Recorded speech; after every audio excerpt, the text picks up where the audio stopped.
안녕하세요, 여러분. 남편이 아픈 시어머니를 모시고 왔어요. 제가 돌봐드리기 위해 휴가를 내려고 했지만 거절당했죠. 다음 날 아침, 잠시 외출했다가 물건을 가지러 되돌아왔을 때 현관문 너머로 그들의 은밀한 속삭임을 듣게 되었어요. 민준 씨와 저는 결혼한 지 3년이 되었어요. 아주 부유한 삶은 아니었지만 그래도 나름 안정적으로 살고 있었죠. 저는 마트에서 계산원으로 일하며 한 달에 2억만 원 정도를 벌었어요. 민준 씨는 건설 현장에서 전기 기술자로 일했는데 저보다 수입이 좀 더 많아 매달 4억만 원 정도를 벌었죠. 평소 집안의 큰 지출은 대부분 제가 관리했어요. 민준 씨는 용돈을 제외한 나머지 돈은 모두 저에게 주며 저축하라고 했어요. 나중에 더 큰 집으로 옮기자면서요. 그날 퇴근하고 집으로 돌아오는데 아파트 입구에 민준 씨의 오토바이가 세워져 있는 게 보였어요. 뒷좌석에는 큼지막한 여행 가방 하나가 묶여 있었죠. 제 마음속에 의문이 피어올랐어요. 이제 겨우 화요일인데 민준 씨는 평소 현장 숙소에서 지내다가 주말에나 집에 오거든요. 그런데 오늘은 왜 갑자기 돌아왔을까? 게다가 짐도 이렇게 많이 가져왔지? 저는 발걸음을 재촉해 위층으로 올라갔어요. 열쇠를 꺼내 문을 여는데 막 문고리를 돌리자마자 집 안에서 기침 소리가 들려왔어요. 문을 열고 들어가 보니 거실 소파에 한할머니가 앉아 계셨는데 제가 아끼는 담요를 덮고 계셨어요. 다름 아닌 제 시어머니셨죠. 저는 그 순간 얼어붙었어요. 시어머니는 저희가 결혼한 후 2번밖에 집에 오신 적이 없었거든요. 한 번은 결혼식 날, 또 한 번은 작년 설날이었어요. 평소에는 고향에서 민준 씨의 남동생과 함께 지내셨는데 왜 갑자기 오셨지? 민준 씨가 주방에서 물 한 잔을 들고 나오다 제가 돌아온 것을 보고는 머리를 극적이며 말했어요. 여보 왔어? 어머니가 요즘 몸이 안 좋으시고 자꾸 기침을 하셔서 민혁이 쪽에서는 돌볼 사람이 없어서 내가 모시고 왔어. 우리 집에서 며칠 요양하시라고. 저는 서둘러 다가가 시어머니의 이마를 짚어봤어요. 열은 높지 않았지만 시어머니의 얼굴빛이 너무 안 좋아 보였고 기침 소리도 끊이지 않았죠. 저는 시어머니가 아프시니 집에서 돌봐드리는 게 당연하다고 생각하며 말했어요. 어머님, 지금은 좀 어떠세요? 병원에 가보셔야 하는 거 아니에요. 제가 내일 마트에 휴가 내고 집에서 간병할게요. 여보는 현장에 출근해야 하잖아요. 현장은 사람 없으면 안 되니까. 저는 당연히 민준 씨가 동의할 줄 알았어요. 어쨌든 시어머니는 당신 친어머니시고 지금 아프시니 누군가 집에서 돌봐드리면 안심할 수 있을 테니까요. 하지만 예상과 달리 민준 씨는 제 말을 듣자마자 얼굴빛이 싸늘하게 변하더니 손에 들고 있던 물컵을 소파 테이블에 쿵 내려놓으며 목소리를 몇 번 높여 말했어요. 휴가는 무슨 휴가야. 당신 월급도 원래 많지 않은데 휴가 내면 돈까지 깎이잖아. 얼마나 손해야? 우리 어머니는 그냥 가벼운 감기라 약 좀 드시면 괜찮아질 거야. 뭐하러 굳이 휴가까지 내서 간병해. 저는 그 순간 조금 멍해졌어요. 민준 씨를 보며 말했죠. 하지만 어머님 아프신데 옆에 아무도 없으면 어떻게 해요? 만에 하나 무슨 일이라도 생기면 우리가 제때 대응할 수도 없잖아요. 제가 한 달에 며칠 휴가 낸다고 해도 월급이 많이 깎이지는 않을 거예요. 몇십만 원 정도 줄어드는 것뿐인데 몸이 가장 중요하잖아요. 이때 시어머니도 입을 열었어요. 2번 기침을 하더니 느릿느릿하게 말씀하셨죠. 아가, 얘 말 듣지 마라. 내 병은 정말 심한 게 아니야. 그냥 오래된 지병이라 약 좀 먹으면 괜찮아질 거다. 너는 출근할 때 출근하고 일에 지장 주지 마라. 나는 집에서 혼자 잘 돌볼 수 있으니 정 안 되면 밤에 얘가 퇴근하고 오면 그때 얘기하자. 저는 시어머니의 허약한 모습과 민준 씨의 단호한 태도를 번갈아 보며 마음이 씁쓸했어요. 제 월급이 많지 않다는 건 알지만 돈이 깎인다고 해서 아픈 시어머니를 모른 척할 수는 없잖아요. 민준 씨에게 다시 이야기하려 했지만 민준 씨는 그대로 몸을 돌려 주방으로 들어가 버리며 한마디 던졌어요. 이 일은 이렇게 정해졌으니 당신은 내일 출근할 때 출근해. 휴가 낼 생각 다이 하지 말고. 저는 그 자리에 서서 거실에서 기침하는 시어머니를 보고 주방 입구에 서 있는 민준 씨의 뒷모습을 보며 마음이 답답했어요. 시어머니가 아파서 제가 휴가를 내서 돌봐드리겠다는 게 왜 쓸데없는 생각이 되는지 이해할 수 없었죠. 민준 씨 눈에는 시어머니의 건강보다 제 월급이 더 중요한 걸까? 하지만 다시 생각해보니 어쩌면 민준 씨는 정말로 건설 현장을 비울 수 없다고 생각하는 걸지도 모르고 시어머니의 병이 정말 심각하지 않다고 생각하는 걸지도 모른다는 생각이 들었어요. 그래서 더 이상 말다툼하지 않았지만 마음속으로는 내내 불편한 기분이었죠. 저녁 식사 때 시어머니는 젓가락을 거의 들지 않으셨어요. 식욕이 없다며 죽을 빤 그릇 정도만 드셨죠. 민준 씨는 한 번 쳐다보고는 별말 없이 자기 밥만 먹었어요. 저는 시어머니의 창백한 얼굴을 보며 여전히 걱정스러웠지만 낮에 민준 씨가 했던 말이 떠올라 입 밖으로 나오려던 말을 다시 삼켰어요. 식사를 마치고 제가 설거지를 하고 시어머니께 따뜻한 물 한 잔을 따라드린 후 약을 다 드시는 것을 보고 나서야 방으로 돌아와 쉴 준비를 했어요. 침대에 누웠지만 뒤척이다 잠이 오지 않았어요. 뭔가 찜찜한 기분이 들었지만 어디가 어떻게 잘못되었는지 딱 고집어 말할 수는 없었죠. 그저 시어머니의 병이 하루빨리 나으시기를 바랄 뿐이었어요. 다음 날 아침 저는 6시도 안 돼요. 잠에서 깼어요. 시어머니가 아직 집에 계신다는 생각에 얼른 일어나 씻고 주방으로 향했어요. 시어머니께 소화하기 좋은 담백한 아침 식사를 해드리려고요. 주방에 들어가 보니 시어머니가 이미 식탁에 앉아 계셨어요. 손에는 찐빵 하나를 들고 드시고 계셨는데 얼굴빛은 어제보다 더 안 좋아 보였고 기침 소리도 끊이지 않았죠. 저는 서둘러 다가가 여쭤봤어요. 어머님, 왜 더 주무르지 않고 벌써 일어나서 찐빵을 드세요? 시어머니는 손을 저으며 두어 번 기침을 하더니 말씀하셨어요. 아니다, 아니다. 나는 배 안 고프다. 찐빵이면 충분해. 너는 얼른 준비하고 출근해라. 지각하지 말고. 이때 민준 씨도 방에서 나왔어요. 눈을 비비며 말했죠. 여보, 나 오늘 현장에 일찍 가야 해. 어제 소장님이 오늘 급한 일이 있다고 하셨거든. 아침은 그냥 안 먹을게. 당신은 먹고 얼른 출근해. 말을 마치고는 외투를 집어들고 밖으로 나가려다 문 앞에서 뒤돌아 저에게 한마디 덧붙였어요. 맞다. 당신 회사 가서 일할 때 집안일 너무 신경 쓰지 말고 일에 집중해. 저는 급히 떠나는 민준 씨의 뒷모습을 보고 식탁에서 마른 찐빵을 드시는 시어머니를 보며 마음이 씁쓸했어요. 저는 서둘러 시어머니께 조죽한 그릇을 끓여드리고 담백한 감자채 볶음을 만들어 드렸어요.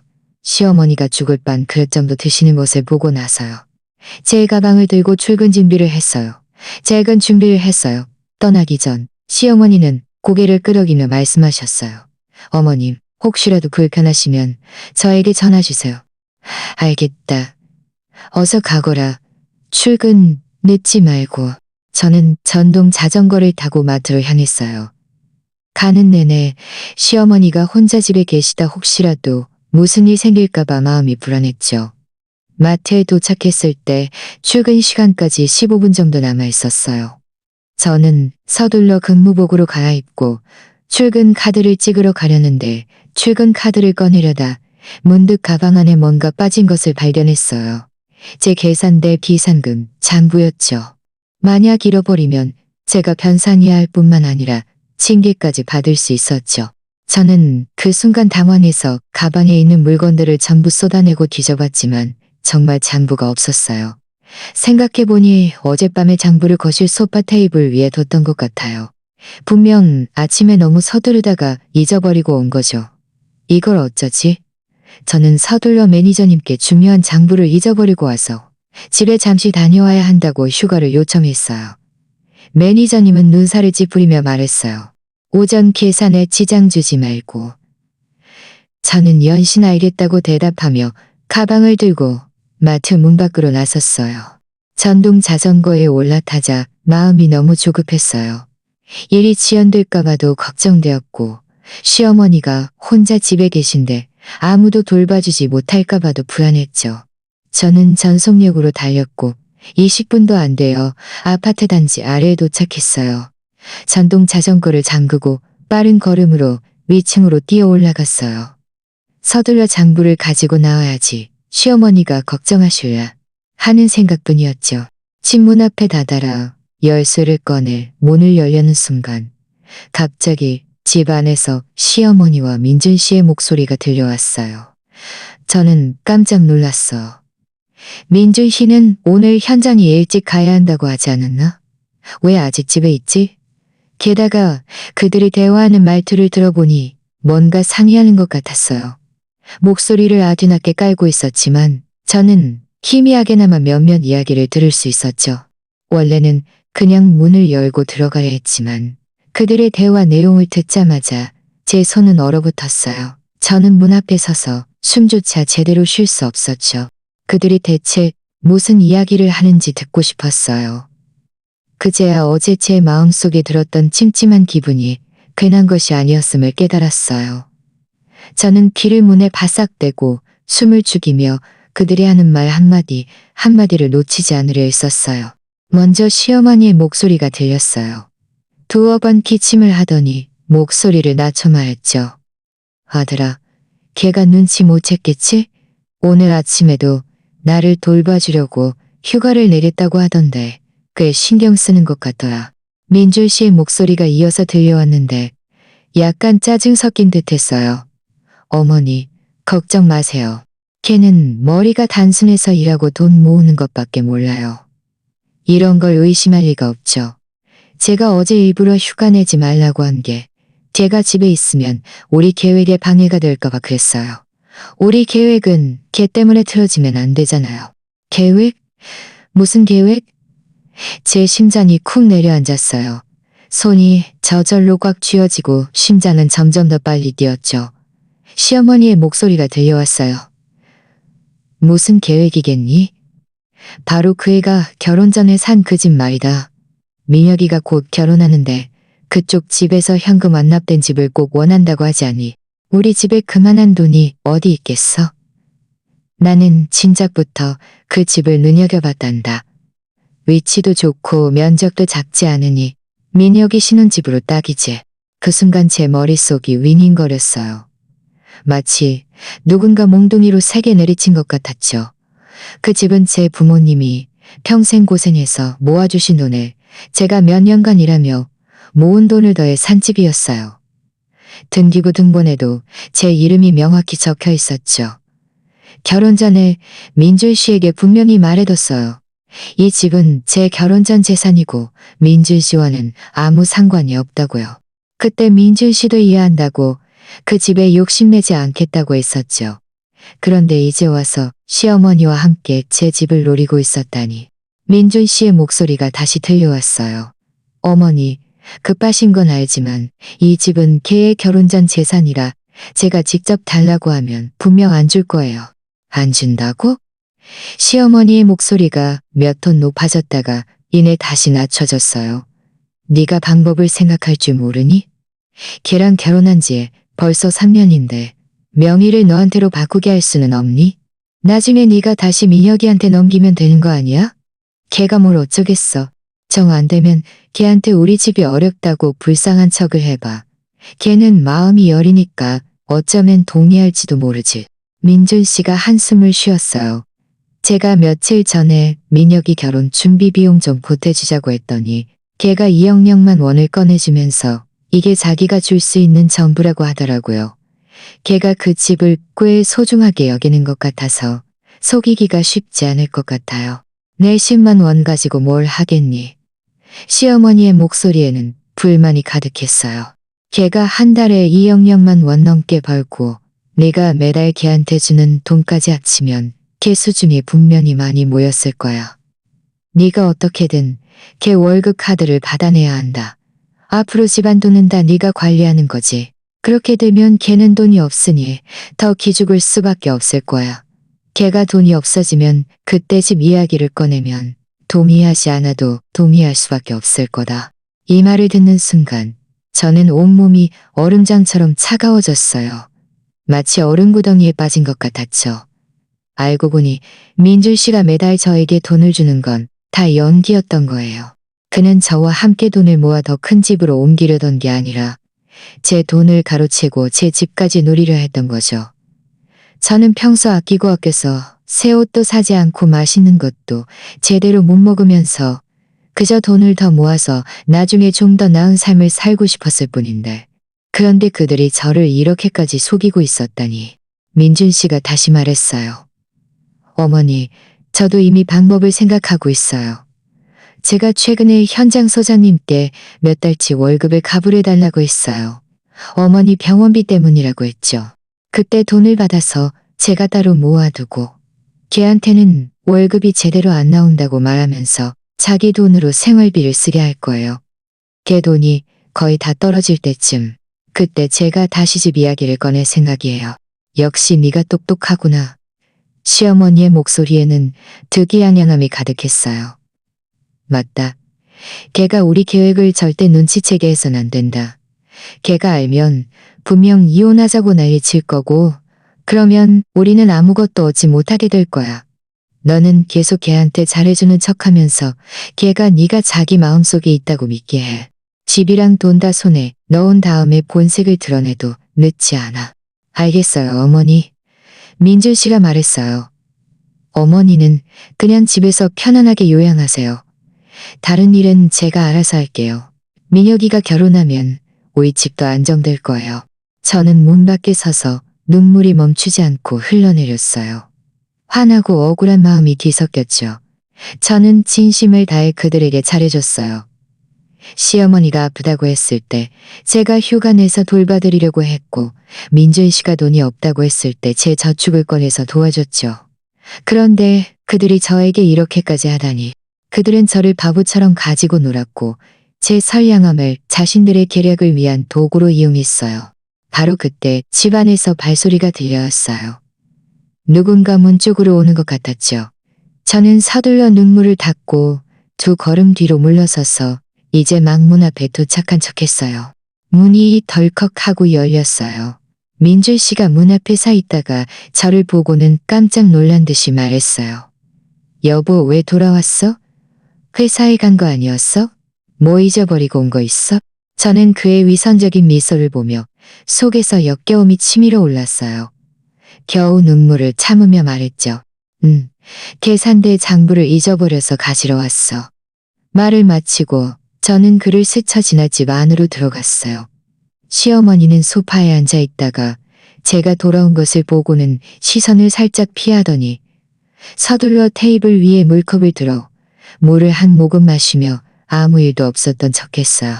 저는 소파 테이블로 가서 장부를 집어들고는 돌아서서 나가려 했지만 제 마음속 분노를 도저히 억누를 수 없었어요. 저는 민준 씨와 시어머니를 노려보며 이를 악물고 말했어요. 방금 당신들이 한 말 제가 다 들었어요. 이 말이 나오자마자 집안은 순식간에 조용해졌어요. 민준 씨 얼굴의 미소는 그대로 굳어버렸고 눈빛이 흔들렸죠. 그는 서둘러 다가와 제 팔을 잡으며 비위를 맞추듯 말했어요. 여보, 무슨 소리 하는 거야? 나랑 어머니는 아무 말도 안 했어. 그냥 집안일 이야기 좀 했을 뿐인데 당신 혹시 잘못 들은 거 아니야? 저는 그의 손을 뿌리치고 한 걸음 뒤로 물러서서 차갑게 그를 바라봤어요. 잘못 들었다고? 나는 똑똑히 다 들었어.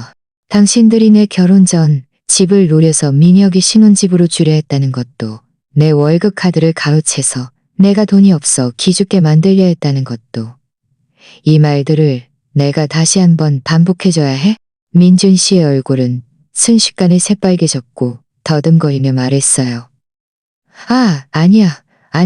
아니야. 그런 게 아니야. 당신 정말 오해한 거야. 내가 그냥 아무 생각 없이 말한 거지 진심이 아니었어. 이때 시어머니도 소파에서 일어났어요. 얼굴빛은 여전히 좋지 않았지만 말투는 단호해졌죠. 민준 씨 옆으로 다가와 저를 보며 말했어요. 아가, 사람을 그렇게 누명 씌우면 안 되지. 나랑 우리 아들은 그냥 민혁이 결혼 문제 때문에 걱정돼서 몇 마디 불평한 것뿐이야. 너를 속일 생각 같은 건 조금도 없었단다. 너 혹시 회사 일이 너무 힘들어서 환각이라도 보는 거 아니니? 환각? 저는 화가 나서 웃음이 나왔지만 눈물은 멈추지 않고 흘러내렸어요. 제가 환각을 본다면 당신들이 한 말 한마디를 다 기억할 수 있겠어요? 당신이 제가 마음이 여리고 속이기 쉽다며 민준 씨한테 저한테 불쌍한 척 하라고 한 거.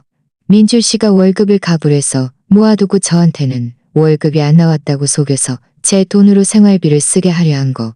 이 모든 게 다 환각이라는 거예요. 시어머니는 제 말에 할 말을 잃고 눈빛을 피하며 저를 쳐다보지 못했어요. 그저 민준 씨의 팔을 잡아당기며 말하라고 재촉했죠. 민준 씨는 깊은 숨을 들이쉬더니 얼굴빛이 싸늘하게 변했고 말투도 달라졌어요. 더 이상 비위를 맞추는 듯한 태도가 아니었죠. 그런데 그래서 뭐? 민혁이가 결혼하는데 집이 없으면 어떡해? 당신 그 집 비어있는 거나 마찬가지잖아. 민혁이가 쓰면 어때? 우리는 다 한 가족인데 서로 돕는 게 당연한 거 아니야? 서로 돕는다고? 저는 그를 보며 마음이 아프고 동시에 증오스러웠어요. 내가 충분히 돕지 않았나요? 며칠 전에 당신이 민혁이 결혼 준비 비용 좀 보태주자고 했을 때 제가 한 번에 2억만 원을 드렸잖아요. 그건 제가 몇 달 동안 모은 돈이라고요. 그런데 당신들은요? 당신들은 제가 돕는 걸 당연하게 여기면서 심지어 내 집까지 속여서 빼앗으려 했잖아요. 그 집은 우리 부모님의 피땀 어린 노력이고 제 결혼 전 재산이에요. 제가 왜 민혁이한테 줘야 해요? 왜요? 왜냐하면 당신이 내 아내니까. 민준 씨의 목소리가 몇 톤 높아졌어요. 우리가 결혼했으니 당신 것은 내 것이고 내 것은 내 동생 것이지. 한 가족끼리 뭘 그렇게 따져? 당신은 왜 이렇게 인색해? 집 한 채도 내놓으려 하지 않아? 내가 인색하다고? 저는 제 가슴을 가리키며 눈물을 더 심하게 흘렸어요. 제가 인색했다면 당신 어머니 아프실 때 휴가 내서 돌봐드리려고 했을까요? 당신이 돈 없을 때 제 저축을 꺼내주었을까요? 당신들이 너무 탐욕스럽고 이기적인 거예요. 당신들은 저를 한 가족으로 여기지 않고 그저 자신들의 계략을 위한 도구로만 생각했잖아요.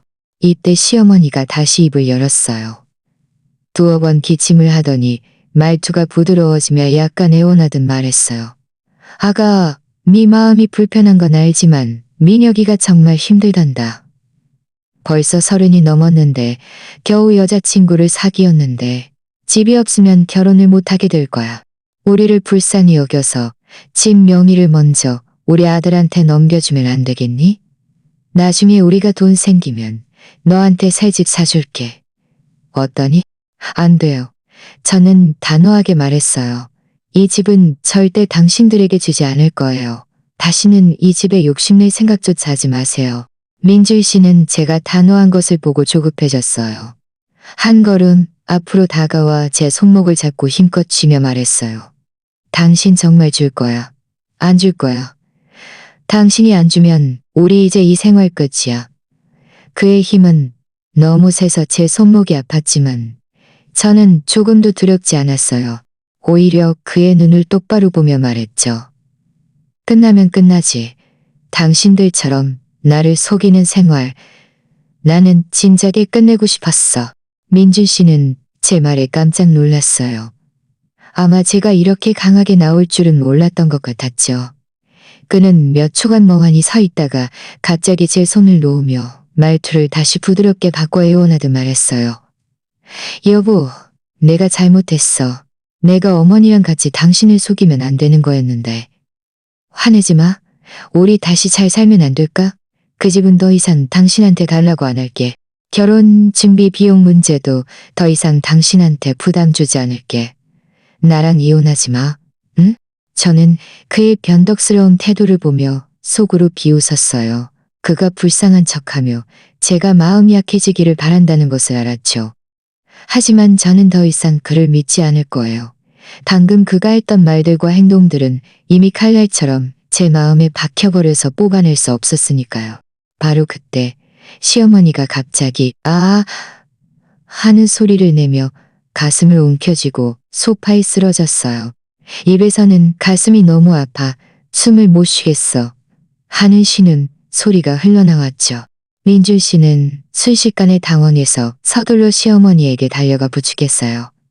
그리고는 뒤돌아 저를 노려보며 말했죠. 다 당신 탓이야. 당신이 우리 어머니랑 싸우지 않았으면 어머니가 왜 쓰러지겠어? 당신 때문에 우리 어머니한테 무슨 일이라도 생기면 나 당신 가만 안 둘 거야. 저는 소파에 쓰러져 있는 시어머니를 보며 얼굴이 창백하고 정말 많이 아파 보이는 모습에 저도 조금 당황스러웠어요. 그들이 그동안 저를 속이고 있었다는 걸 알지만 만에 하나 시어머니에게 정말 무슨 일이라도 생기면 제가 책임질 수 없으니까요. 저는 잠시 망설이다가 다가가 말했어요. 빨리 119에 전화하세요. 병세 늦추지 말고. 하지만 민준 씨는 움직이지 않고 저만 바라보며 말했어요. 전화하려면 당신이 해.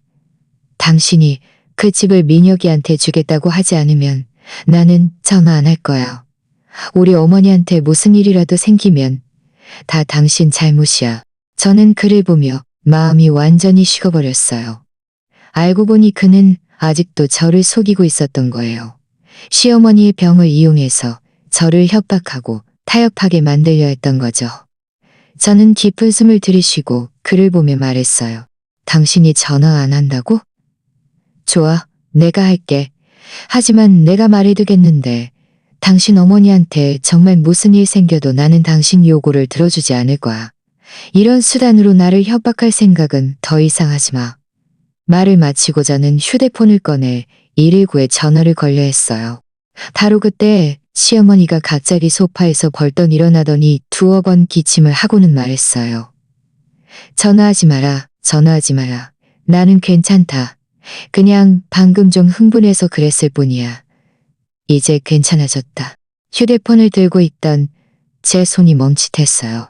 시어머니를 보고 다시 민준 씨를 보며 저는 단번에 깨달았어요. 그들은 연기를 하고 있었던 거예요. 시어머니는 전혀 아프지 않았고 그저 아픈 척해서 제가 타협하게 만들려 했던 거죠. 민준 씨는 시어머니가 들통난 것을 보고는 얼굴빛이 순식간에 험악해졌어요. 시어머니를 쏘아붙였고 시어머니도 자신이 들통난 것을 알고는 고개를 숙이고 저를 쳐다보지 못했죠. 저는 그들의 초라한 모습을 보며 속으로 비웃었어요. 당신들 연기 정말 그럴듯하네요. 하마터면 속을 뻔했어요. 하지만 이제 됐어요. 당신들의 여우 꼬리가 다 드러났으니 더 이상 연기할 필요 없겠네요. 말을 마치고 저는 장부를 들고 돌아서서 문 쪽으로 걸어갔어요. 민준 씨가 서둘러 뒤쫓아와 저를 잡으려 했지만 저는 뒤돌아 그를 보며 말했어요. 나한테 손대지 마. 오늘부터 우리는 각자의 길을 갈 거야. 최대한 빨리 당신과 이혼 절차를 밟을 거야. 말을 마치고 저는 문을 열고 뒤도 돌아보지 않고 밖으로 나갔어요. 아파트 아래로 내려와 전동 자전거에 올라타자 눈물이 멈추지 않고 흘러내렸어요. 제가 진심으로 대했던 결혼 생활이 이런 결과로 끝날 줄은 몰랐죠. 하지만 후회하지 않아요.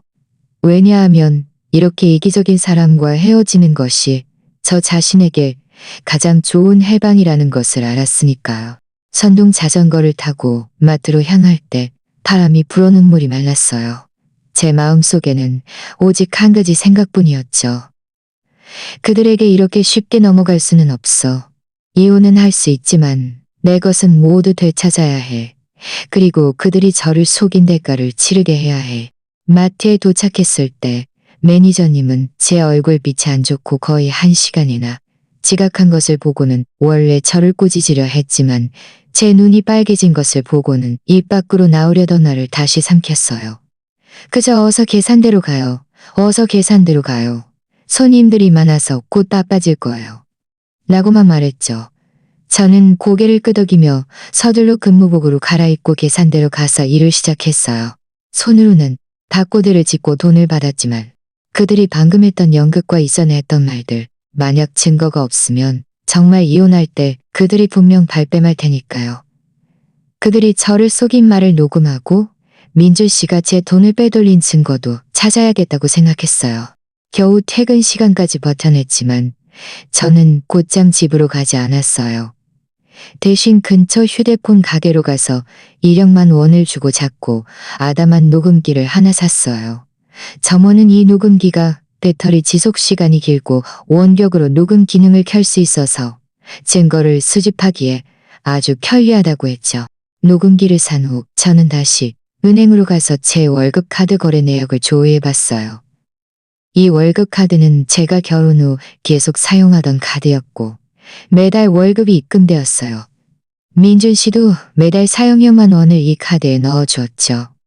저는 평소 다른 은행 카드로 돈을 썼고 이 월급 카드는 주로 저축용으로 사용했어요. 그런데 거래 내역을 보는 순간 제 마음이 쿵 내려앉았어요. 최근 6개월 동안 매달 2,500만 원씩 이체된 기록이 있었는데 수취인 계좌 이름은 제가 모르는 사람이었어요. 저는 서둘러 은행 직원에게 이 계좌 정보를 조회해달라고 부탁했고 그 결과 계좌 개설자가 놀랍게도 민준 씨의 남동생, 즉 민혁이라는 것을 알게 되었죠. 다시 말해 민준 씨는 매달 몰래 민혁이의 계좌로 2,500만 원씩 이체하고 있었고 6개월 동안 총 1,500만 원을 이체한 것이었어요. 저는 그 순간 너무 화가 나서 손이 떨렸어요. 어쩐지 며칠 전에 민혁이 결혼 준비 비용 좀 보태주자고 하면서 저에게 2억만 원을 달라고 하더니 알고 보니 그는 이미 몰래 1,500만 원을 이체해놓고도 여전히 제 돈을 노리고 있었던 거죠. 저는 거래 내역서를 출력해서 조심스럽게 접어 가방에 넣었어요. 마음속 분노는 더욱 커졌지만 동시에 더 침착해졌죠. 이제 증거가 일부 확보되었으니 다음은 그들의 대화를 녹음하는 것이었어요. 녹음기를 들고 천천히 집으로 걸어갔어요. 집 문 앞에 도착해서는 깊은 숨을 들이쉬고 표정을 조절했어요. 여전히 화가 나 있지만 약간 망설이는 듯한 모습으로 보이기 위해서였죠. 열쇠를 꺼내 문을 열고 들어가 보니 민준 씨와 시어머니가 소파에 앉아 있었고 분위기는 매우 침울했어요. 민준 씨는 제가 돌아온 것을 보고는 서둘러 일어서며 비위를 맞추는 듯한 미소를 띠고 말했어요. 여보 왔어? 피곤하지? 내가 밥 남겨뒀어. 주방에서 데워줄게. 시어머니도 서둘러 말했어요. 아가, 낮에 있었던 일은 우리가 잘못했다. 너무 마음에 담아두지 마라. 나랑 우리 아들 둘 다 반성 많이 했다. 앞으로는 절대 네 집을 노리지 않을 거야. 우리 잘 살자. 저는 속으로 비웃었지만 겉으로는 약간 마음이 풀린 듯한 표정을 지으며 말했어요. 지금은 밥 생각 없어요. 이런 이야기 하고 싶지도 않고요. 피곤해서 먼저 방에 들어가서 쉬고 싶어요. 말 마치고 저는 돌아서서 방으로 걸어갔어요. 그들이 눈치채지 못하게 녹음기를 거실 소파 틈새에 넣어두고 녹음 버튼을 눌렀죠. 방으로 돌아와 문을 닫고 문 뒤에 기대서자 심장이 쿵쾅거렸어요. 휴대폰을 꺼내 녹음기와 블루투스로 연결하니 거실의 소리가 선명하게 들렸죠. 잠시 후 시어머니가 목소리를 낮춰 말하는 소리가 들렸어요. 아들아, 걔가 아직 화나 있는 건가? 이거 어쩌면 좋니? 만약 걔가 정말 이혼하자고 하면 우리 계획 다 물거품이 되는 거 아니니? 민준 씨가 한숨을 쉬며 말했어요. 어머니, 너무 걱정 마세요. 걔가 방금 보니까 좀 망설이는 것 같더라고요. 여자들이 다 그렇죠. 마음이 여리니까. 제가 며칠 더 잘해주면 분명 화가 풀릴 거예요. 걔가 화가 풀리면 그때 다시 천천히 방법을 생각해서 집이랑 돈 다 손에 넣을 수 있을 거예요. 하지만 걔가 오늘 은행에 갔던데 혹시 월급 카드 조회를 해본 거 아니니? 시어머니가 걱정스럽게 말했어요. 설마요. 민준 씨가 말했어요. 걔는 평소에 은행에 잘 안 가요. 항상 제가 잔액 조회해줬거든요. 게다가 제가 돈 이체할 때 아주 은밀하게 했으니 걔가 분명 눈치채지 못했을 거예요. 며칠 뒤에 제가 다시 민혁이 결혼 준비 비용 2,500만 원이 부족하다고 하면서 월급 카드를 저에게 달라고 해서 제가 돈을 관리해주겠다고 해야겠어요. 그때 돈이 제 손에 들어오면 우리는 더 단단해질 수 있을 거예요. 역시 네 생각이 깊구나. 시어머니가 말했어요. 그럼 너는 서둘러라. 밤이 길면 꿈도 많아진다고 하지 않니? 민혁이 쪽에서도 집 때문에 결혼을 기다리고 있으니. 알겠어요, 어머니. 걱정 마세요. 민준 씨가 말했어요. 제가 내일 바로 현장 소장님께 월급 가불해달라고 말할 거예요. 어머니 병이 심각해서 돈이 필요하다고 하면서요. 그때 돈을 손에 넣고 걔한테는 월급이 제대로 안 나왔다고 말하면서 자기 돈으로 생활비를 쓰게 할 거예요. 천천히 걔의 돈을 다 빨아먹어야죠. 저는 휴대폰을 들고 그들의 대화를 들으며 온몸이 부들부들 떨렸어요. 알고 보니 그들은 저를 속이려는 계획을 포기하지 않았던 거예요. 심지어 제 돈을 다 빨아먹을 생각까지 하고 있었다니. 저는 서둘러 이 녹음 파일을 잘 저장하고 휴대폰 카메라를 켜서 블루투스로 연결된 녹음기 화면을 녹화했어요. 대거병으로요. 잠시 후 민준 씨가 제 방 문을 두드리며 말했어요. 여보, 밥 다 데워놨어. 나와서 좀 먹어. 아무리 화가 나도 밥은 먹어야지. 몸 상해. 저는 깊은 숨을 들이쉬고 감정을 조절한 후 문을 열고 여전히 차가운 표정으로 말했어요. 식욕 없어. 당신 혼자 먹어. 말을 마치고 저는 다시 문을 닫았어요. 침대에 누웠지만 뒤척이다 잠이 오지 않았어요. 머릿속으로는 계속 앞으로 어떻게 해야 할지 생각했죠. 이제 이 책 기록과 녹음 증거가 있으니 법원에 가도 자신감이 생겼어요. 하지만 어떻게 하면 그들이 빈손으로 나가게 하고 제 돈을 다 되찾아올 수 있을지 더 생각해봐야 했어요. 다음 날 아침, 저는 아주 일찍 잠에서 깼어요. 일어났을 때 민준 씨는 이미 현장에 가고 없었고 시어머니는 거실에 앉아 TV를 보고 계셨죠. 저는 씻고 나서 출근 준비를 하다가 거실로 걸어갔는데 시어머니가 갑자기 말했어요. 아가, 내가 어제 아들이랑 상의 좀 했는데 너한테 부탁할 게 있다. 민혁이 결혼 준비 비용이 아직 2억년만 원이 부족한데 네 월급 카드를 먼저 우리 아들한테 줘서 얘가 돈을 관리하게 해주면 안 되겠니? 그래야 결혼 준비 비용을 모을 수 있을 텐데. 저는 속으로 비웃었어요. 역시 올 것이 왔구나. 저는 망설이는 듯한 표정을 지으며 말했어요. 그건 좀 더 생각해봐야 할 것 같아요. 월급 카드는 제 건데 항상 제가 직접 관리해왔거든요. 갑자기 다른 사람한테 주려니 좀 익숙지 않아서요. 다 한 가족인데 뭘 익숙지 않다고 하니? 시어머니가 말했어요. 우리 아들이 남도 아닌데 얘가 관리하면 돈을 더 많이 모을 수 있게 도와줄 거다. 너는 그냥 안심해라. 민혁이 결혼 끝나면 우리가 월급 카드 다시 돌려줄게. 저는 고개를 끄덕이며 말했어요. 그럼 제가 좀 더 고려해 볼게요. 저녁에 민준 씨 돌아오면 그때 다시 상의해봐요. 말을 마치고 저는 서둘러 가방을 들고 도망치듯 집을 나섰어요.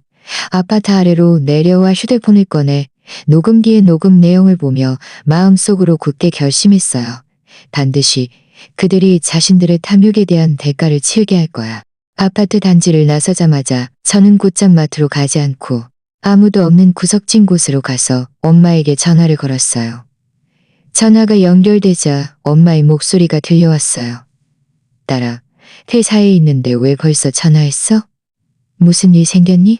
엄마의 목소리를 듣자 저는 더 이상 참을 수 없어 눈물이 왈칵 쏟아졌어요. 울먹이며 말했죠. 엄마, 그 사람이랑 그 사람 엄마가 나를 속이고 내 돈을 몰래 빼돌렸어. 저는 울면서 지난 며칠간 일어났던 모든 일을 엄마에게 이야기했어요. 시어머니가 갑자기 집에 온 것부터 그들이 제 집과 월급을 노리고 있었다는 것을 제가 들은 것. 그리고 민준 씨가 몰래 민혁이의 계좌로 돈을 이체한 것을 제가 발견한 것. 그리고 제가 녹음한 녹음 파일까지요. 엄마는 제 이야기를 다 듣고 전화 너머에서 숨을 헐떡이며 화가 나서 큰 소리로 말했어요. 그 모자는 정말 해도 해도 너무하는구나.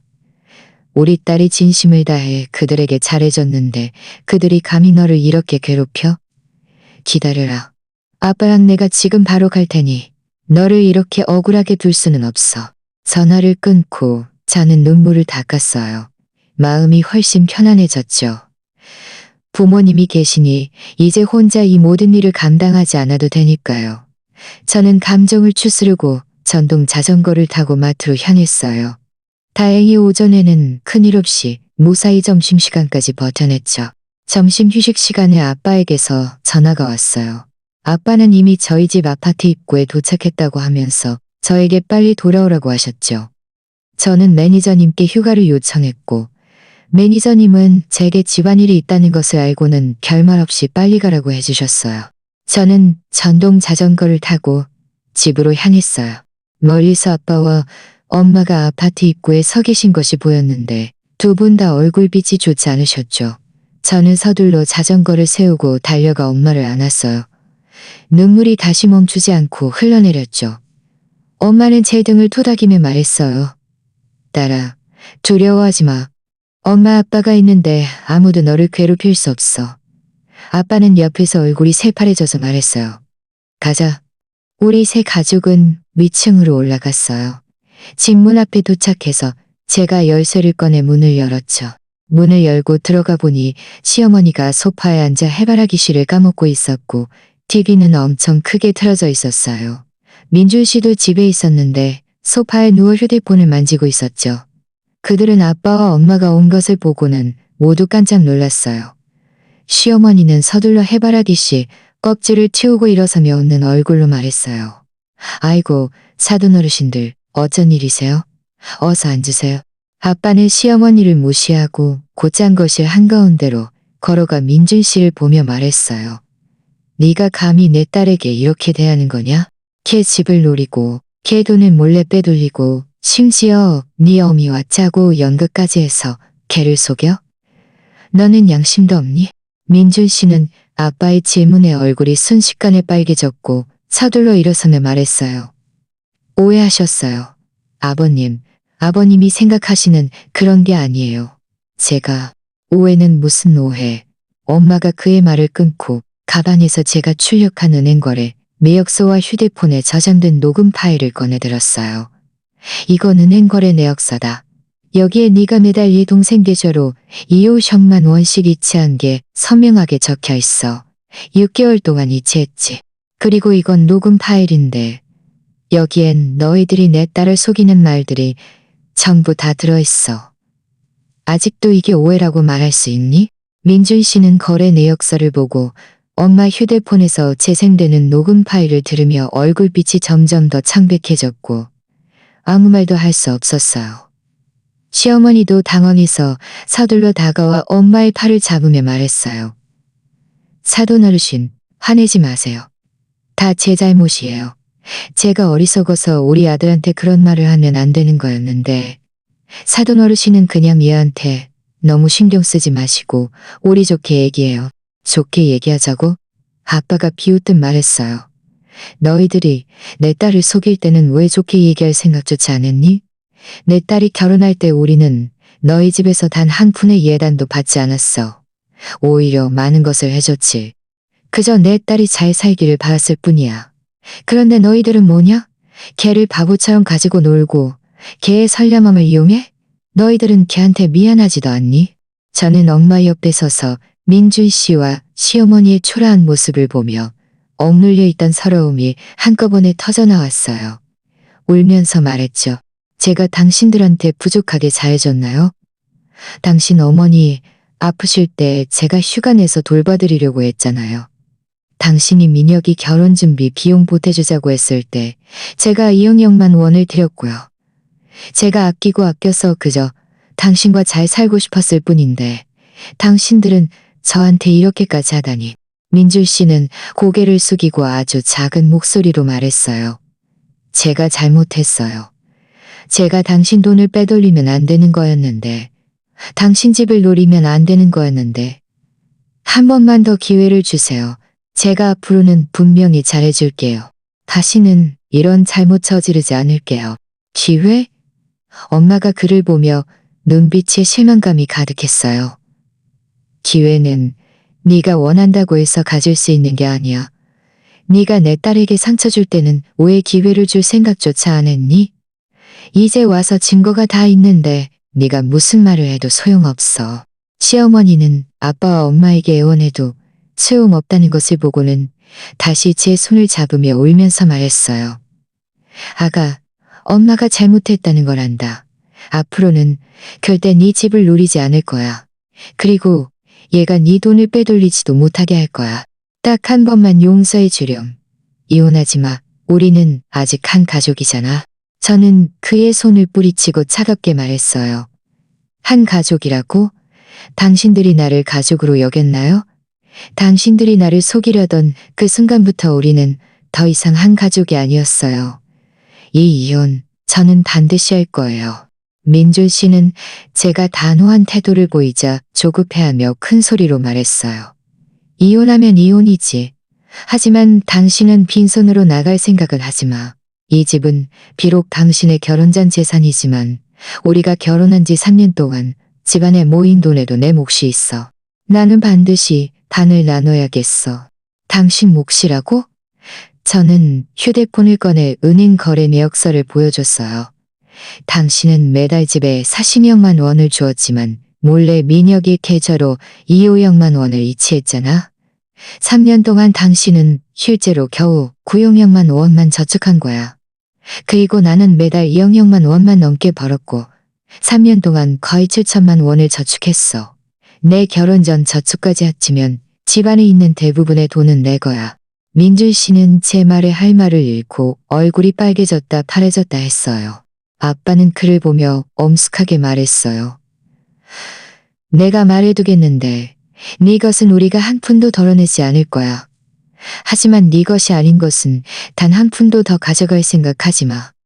네가 현명하다면 빨리 내 딸과 이혼 절차를 밟고 네가 빼돌린 1,500만 원도 돌려줘. 그렇지 않으면 우리는 법원으로 갈 거야. 그때는 네가 한 푼도 받지 못할 뿐만 아니라 법적 책임까지 져야 할 거야. 시어머니와 민준 씨는 서로를 쳐다보며 서로의 눈에서 두려움을 읽었어요. 그들은 이제 아빠와 엄마가 저를 지지하고 있고 제 손에 증거까지 있으니 법원에 가도 자신들이 유리할 게 없다는 것을 알았죠. 민준 씨는 한참을 침묵하다가 고개를 들고 말했어요. 좋아요. 제가 이혼할게요. 그리고 빼돌린 1,500만 원도 돌려줄게요. 하지만 집안에 있는 돈은 제가 저축한 부분만 가져갈 거예요. 안 돼요. 저는 단호하게 말했어요. 집안에 있는 돈은 대부분 제 돈이에요. 당신은 당신이 저축한 부분만 가져갈 수 있어요. 당신이 동의하지 않으면 우리는 법원에서 만나요. 바로 그때 엄마 휴대폰이 울렸어요. 제 사촌 오빠에게서 온 전화였죠. 제 사촌 오빠는 변호사였는데 엄마가 아침에 저에게 전화한 후 사촌 오빠에게 전화해서 제 상황을 이야기해 줬던 거예요. 엄마는 전화를 받아 사촌 오빠와 몇 마디 이야기한 후 전화를 끊고 민주 씨를 보며 말했어요. 우리 지훈이 오빠가 그러는데 너처럼 부부 공동재산을 보험료 말했어요. 네가 똑똑하다면 받아들여. 나중에 닭 줬던 게 릴란 복원에 가면 재산을 나눌 수 없을 뿐만 아니라 내 딸에게 손을 나눌 수 없을 뿐만 아니라 민준 씨와 시어머니는 이 말을 듣고 얼굴빛이 더욱 창백해졌어요. 그들은 변호사가 한 말이 사실이라는 것을 알았죠. 정말 법정 싸움으로 가면 돈을 받지 못할 뿐만 아니라 손해배상까지 해줘야 하니 손실이 더 커질 테니까요. 민준 씨는 한참을 망설이다가 마침내 한숨을 쉬며 말했어요. 좋아요. 제가 동의할게요. 이혼하고 빼돌린 1,500만 원도 돌려줄게요. 집안에 있는 돈은 제가 저축한 부분만 원도 돌려줄게요. 저는 그를 보며 아무런 감정도 들지 않았어요. 그저 해방감뿐이었죠. 저는 아빠와 엄마를 쳐다보며 고개를 끄덕였어요. 좋아요. 그럼 내일 바로 구청에 가서 이혼 절차 봐봐요. 이혼 절차에 대한 이야기를 마친 후 아빠와 엄마는 저희 집에서 잠시 더 계시다가 저에게 절대 마음 약해지지 말고 무슨 일이든 언제든지 전화하라고 거듭 당부하셨어요. 저는 두 분을 아파트 입구까지 배웅해드리고 두 분의 전동 자전거가 골목에서 사라지는 것을 보고 나서야 마음이 완전히 진정되었어요. 집으로 돌아왔을 때 거실에는 시어머니 혼자만 남아 있었어요. 그녀의 얼굴에는 이전에 당황한 기색은 사라지고 대신 몇몇 음침함이 더해져 있었죠. 제가 들어오는 것을 보고도 그녀는 아무 말 없이 저를 차갑게 곁눈질했어요. 저는 그녀와 말 섞고 싶지 않아 곧장 방으로 돌아갔어요. 수집했던 증거들, 즉 은행거래 내역서, 녹음기, 휴대폰에 저장된 녹음 백업 파일, 그리고 이전에 민준 씨가 작성했던 월급 착납 기록들을 모두 정리해서 서류철에 넣었죠. 이 모든 것들이 내일 구청에 가면 필요할지도 모르니까요. 저녁에 민준 씨가 돌아왔을 때 손에는 비닐봉투 하나를 들고 있었는데 그 안에는 몇 가지 반찬이 들어 있었어요. 그는 주방으로 들어가 달그락거리며 한참을 바쁘게 움직이더니 볶음 채소 2접시와 가지 달걀탕 한 그릇을 내왔어요. 그리고는 제 방문 앞으로 가서 문을 살짝 두드리며 말했어요. 여보, 밥 다 됐어. 나와서 좀 먹어. 아무리 화가 나도 밥은 먹어야지. 몸 상해. 저는 문을 열고 그의 얼굴에 애써 지어낸 온화한 표정을 보며 아무런 감정도 들지 않았어요. 예전에 그가 이런 태도를 보였다면 우리가 여기까지 오지는 않았을 텐데. 저는 고개를 저으며 말했어요. 배 안 고파. 당신 혼자 먹어. 맞다. 내일 아침 8시에 구청 앞에서 만나요. 신분증, 주민등록등본, 혼인관계증명서 잊지 말고 챙겨오고. 그리고 저한테 돌려주기로 한 1호역만 원도 내일 같이 가져오는 게 좋을 거예요. 우리 한 번에 다 정리하자고요. 민준 씨의 얼굴이 굳어졌어요. 손에 들고 있던 젓가락을 내려놓으며 말했죠. 돈 문제는 제가 내일 다 모으지 못할 수도 있어요. 현장 소장님께 아직 월급을 못 받았거든요. 며칠만 더 시간을 줄 수 없을까요? 저는 그가 이런 식으로 나올 줄 진작에 예상하고 있었어요. 서류철에서 은행거래 내역서를 꺼내 그의 남동생에게 이체한 기록을 가리키며 말했어요. 당신은 매달 민혁이 계좌로 2억만 원씩 이체할 수 있으면서 왜 저한테 돈 돌려줄 때는 다 못 모은다고 해요? 게다가 어제는 분명히 약속했잖아요. 그런데 이제 와서 다 못 모은다고 하는 건 약속을 어기겠다는 거예요? 그는 제 말에 고개를 숙이고 손을 비비며 말했어요. 약속을 어기겠다는 게 아니라 정말 좀 어렵네요. 민혁이 쪽에서는 그 돈을 다 신혼집 계약금으로 써버려서 당장 돌려받기가 힘들어요. 당신이 저한테 보름만 더 시간을 주면 보름 뒤에는 제가 분명히 돈을 돌려줄게요. 보름이라고? 저는 비웃듯 말했어요. 저는 당신이랑 그렇게 시간 낭비할 여유도 없고 하고 싶지도 않아요. 내일 돈을 가져오든가 아니면 우리 바로 법원으로 가요. 판사님이 당신이 언제 돈을 갚아야 하는지 정해주실 테니 그때는 원금뿐만 아니라 이자까지 붙을지도 모르겠네요. 이 말이 나오자마자 민준 씨의 얼굴은 순식간에 벌겋게 달아올랐어요. 그는 벌떡 일어서서 말했죠. 당신은 어떻게 그렇게 인정이 없어? 우리가 부부였는데 나한테 시간을 좀 더 줄 수는 없어? 부부였다고? 저는 그를 보며 비웃음이 가득했어요. 당신이 내 집을 노리고 내 돈을 몰래 빼돌릴 때는 왜 우리가 부부였다는 생각을 안 했어? 당신이 어머니랑 짜고 나를 속일 때는 왜 인정 없다는 생각을 안 했어? 이제 와서 나한테 인정을 논하는 건 너무 늦었어. 시어머니가 이때 방에서 나와 민준 씨를 거들며 말했어요. 아가, 얘가 일부러 그런 게 아니야. 그냥 당장 돈이 없어서 그런 거니까. 며칠만 더 시간을 주면 얘가 월급 받으면 분명히 바로 너한테 돈을 돌려줄 거야. 당신들 말은 더 이상 믿지 않을 거예요. 저는 서류철을 들고 소파 위에 툭 내려놓으며 말했어요. 여기 안에는 모든 증거가 들어있어요. 내일 돈을 가지고 구청으로 가든가 아니면 우리 법원으로 가든가. 저는 이미 우리 지훈이 오빠한테 연락해뒀어요. 그는 언제든지 저를 도와 소송을 준비해 줄 수 있어요. 당신들이 끝까지 가고 싶다면 저도 끝까지 상대해 줄게요. 민준 씨는 소파 위의 서류체를 보고 다시 저의 단호한 눈빛을 보며 제가 이번에는 정말 진심이라는 것을 알았어요.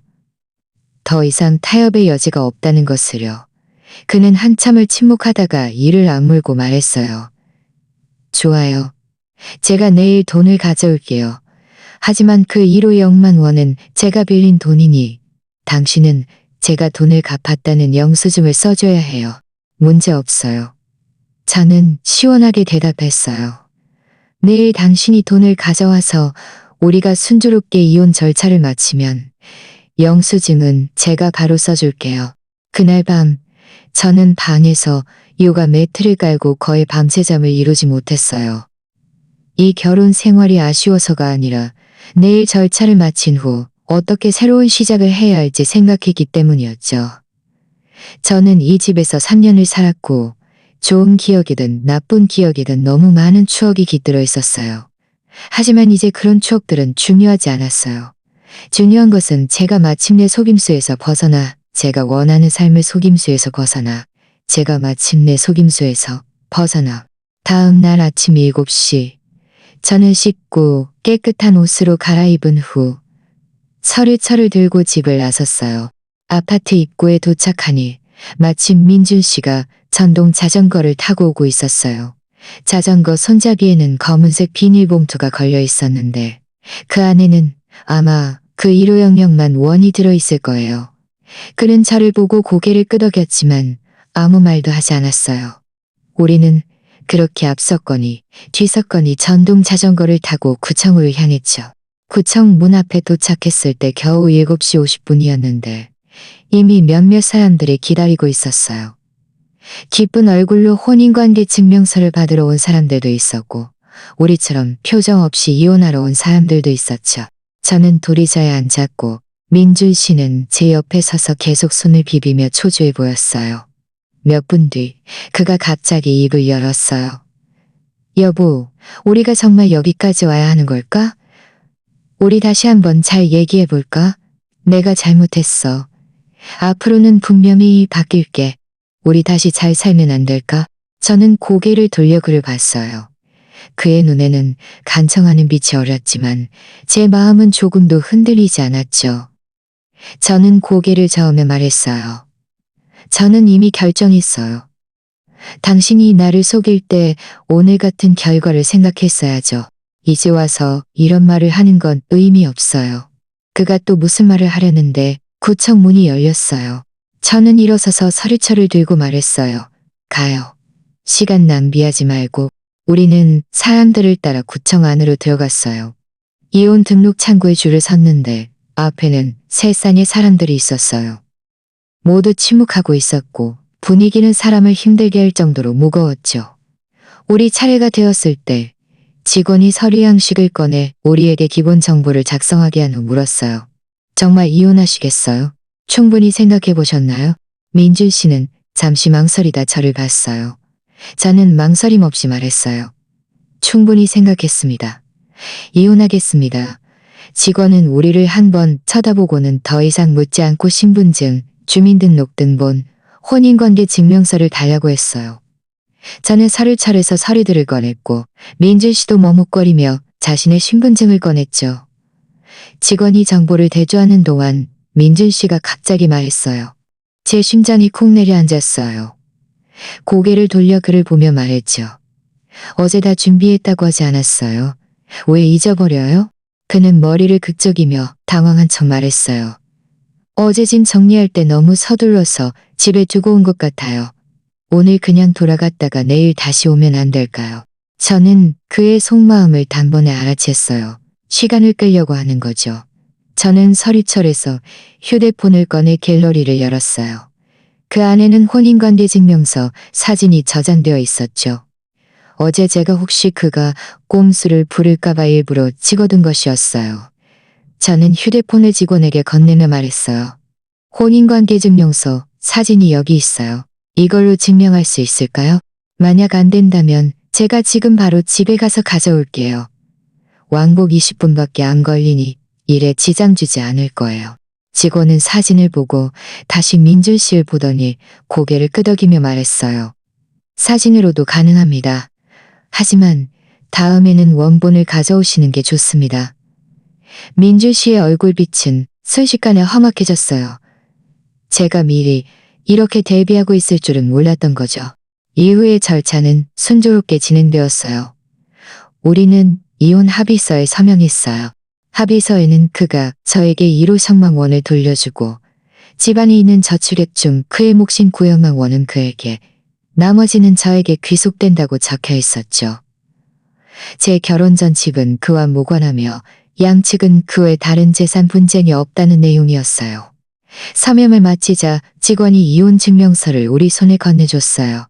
저는 빨간색 작은 책자를 받아들었는데 슬픔보다는 무거운 짐을 내려놓은 민준 씨는 이혼 증명서를 들고 그 자리에 멍하니 서 있었어요.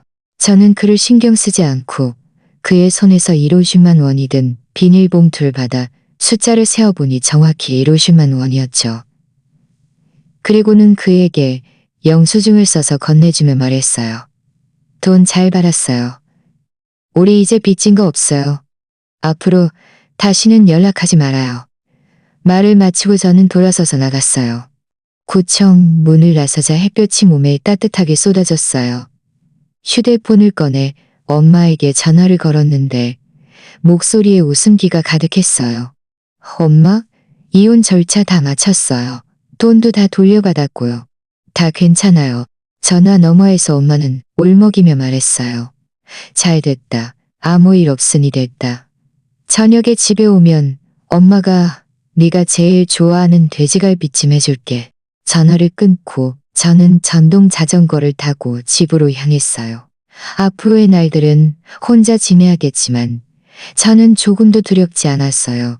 제가 열심히 일하고 잘 살면 언젠가는 제가 원하는 삶을 살 수 있을 거라는 것을 알았으니까요. 그리고 저에게 상처 줬던 사람들도 결국 자신들의 속임수에 대한 대가를 치르게 될 거라는 것을요. 구청에서 집으로 돌아오는 길, 제 마음은 날개를 단 듯 가벼웠어요. 전동 자전거를 타고 시장을 지나가다가 신선한 오이와 토마토를 보고는 몇 킬로그램을 사서 저녁에 셀프 샐러드를 만들어 먹을 생각이었죠. 집에 돌아와 문을 열자 거실은 텅 비어 있었어요. 시어머니는 이미 민준 씨를 따라 떠나신 것 같았죠. 저는 사료철에 있던 이혼 증명서와 증거자료들을 모두 서랍에 넣고 그 1호형만 원은 은행에 입금했어요. 그러고 나서야 안도의 한숨을 내쉬었죠. 이 모든 일이 그렇게 마무리될 줄 알았지만 이혼 후 셋째 날 민준 씨에게서 전화가 왔어요. 그는 전화에서 매우 격앙된 목소리로 말했어요. 집안에 있는 돈 아직 못 받았어. 빨리 내 몫인 9억만 원 이체해줘. 저는 그 순간 멍해졌어요. 이혼 합의서에는 분명히 이혼 후 일주일 이내에 그의 계좌로 이체한다고 적혀 있었는데 겨우 3일밖에 지나지 않았는데 벌써 이렇게 재촉하다니. 저는 침착하게 말했어요. 이혼 합의서에는 일주일 이내라고 적혀 있어요. 아직 시간이 안 됐으니. 일주일? 나는 그렇게 오래 못 기다려. 그가 전화해서 소리쳤어요. 내가 친구한테 빌린 1호형만 원 아직 못 갚았는데. 그 친구가 매일 집에 찾아와서 돈 달라고 해. 당신 지금 당장 나한테 돈 이체해줘.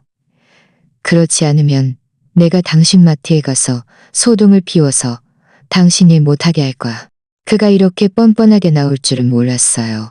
제 마음속 분노가 순식간에 치밀어 올랐죠. 당신이 감히 소동을 피운다고? 이혼 합의서는 우리 양측이 서명한 것이고 법적 보호를 받아 나는 약속된 시간에 돈을 이체할 거니 아무 문제 없어. 당신이 감히 내 직장에 와서 소동을 피우면 나는 경찰에 신고해서 경찰이 해결하게 할 거야. 말을 마치고 저는 그대로 전화를 끊고 그의 번호를 차단 목록에 추가했어요. 하지만 저는 그가 말뿐이 아니라 정말 마트에 와서 소동을 피울 수도 있다는 것을 알았어요. 저는 서둘러 사촌 오빠에게 전화해서 상황을 이야기했어요. 사촌 오빠는 걱정하지 말라며 그가 정말 소동을 피우면 즉시 경찰에 신고하고 동시에 증거를 보존하라고 했어요. 나중에 그를 괴롭힘으로 고소할 수 있을 거라고요. 과연 다음 날 오후 제가 마트 계산대에서 바쁘게 일하고 있는데 민준 씨가 기세등등하게 걸어 들어오는 것이 보였어요. 그는 곧장 계산대 앞으로 와서 카운터를 치며 말했어요. 당신 빨리 내 돈 이체해줘. 그렇지 않으면 나 여기서 안 나갈 거야. 주변 손님들은 모두 깜짝 놀라 우리 쪽을 쳐다봤어요. 저는 깊은 숨을 들이쉬고 인터폰을 눌러 매니저님께 말했어요.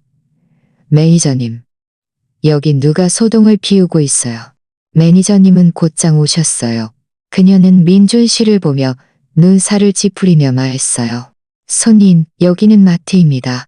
개인적인 일이라면 밖에 나가서 말씀해 주세요. 우리 영업에 방해됩니다. 저는 이 여자랑 금전적인 문제가 있어요. 이 여자가 저한테 빚진 돈을 안 갚아요. 민준 씨가 소리쳤어요. 저는 휴대폰을 꺼내 이혼 합의서 사진을 여러 매니저님과 주변 손님들에게 보여줬어요. 여러분 잘 보세요. 이건 우리 이혼 합의서예요. 여기에 저축액은 일주일 이내에 이 사람에게 이체한다고 적혀 있어요. 아직 시간이 안 됐는데 이 사람은 제멋대로 돈을 달라고 하면서 제가 일 못하게 할 거라고 협박까지 해요. 주변 손님들은 모두 합의서를 보고 나서 수군거리기 시작했고 민준 씨가 불합리하다고 말했죠. 매니저님도 저를 거들며 말했어요. 손님, 합의서에 명확히 적혀 있습니다. 동의하지 않으시면 법적인 절차를 통해 해결할 수 있습니다. 여기서 소동을 피운다고 문제가 해결되는 게 아닙니다. 만약 계속 나가지 않으면 저희는 경찰에 신고하겠습니다. 민준 씨는 모두가 자기 편이 아니라는 것을 보고 얼굴이 새파래졌다 파래졌다 하더니 결국 저를 쏘아붙이고는 투덜거리며 나갔어요. 저는 한숨을 쉬었어요. 매니저님이 제 어깨를 두드리며 말했어요. 그런 사람 신경 쓰지 마요. 다시 와서 소동 피우면 우리 바로 경찰에 신고해요. 비록 이번에는 그를 쫓아냈지만 저는 그가 분명히 포기하지 않을 거라는 것을 알았어요. 저는 사촌 오빠와 상의한 후 미리 조치를 취하기로 결정했어. 사촌 오빠는 이혼 합의서에 따라 제가 일주일 이내에 구형령만 원을 민준 씨에게 이체해야 하지만 그가 뻔뻔하게 굴고 협박하는 행동을 고려할 때 그가 돈을 받은 후 다시 저를 괴롭히는 것을 방지하기 위해 먼저 재산 보전 신청을 해서 그가 돈을 받은 후 더 이상 저를 귀찮게 하지 못하도록 하는 것이 가장 좋다고 했죠. 저는 사촌 오빠의 조언을 따랐어요. 이혼 후 닷새째 되는 날 사촌 오빠와 함께 법원에 가서 재산 보전 신청을 했죠. 법원은 심사 후 곧바로 민준 씨의 은행 계좌를 동결하는 것을 승인했고 그가 구형령만 원을 받은 후 어떠한 이유로도 저에게 금전적인 요구를 할 수 없으며 그렇지 않으면 법적 책임을 져야 한다고 규정했어요. 일주일 후 저는 이혼 합의서에 따라 구형령만 원을 민준 씨 계좌로 이체했어요. 하지만 이틀도 채진하지 않아 시어머니에게서 전화가 왔어요. 그녀는 전화에서 울먹이며 말했어요.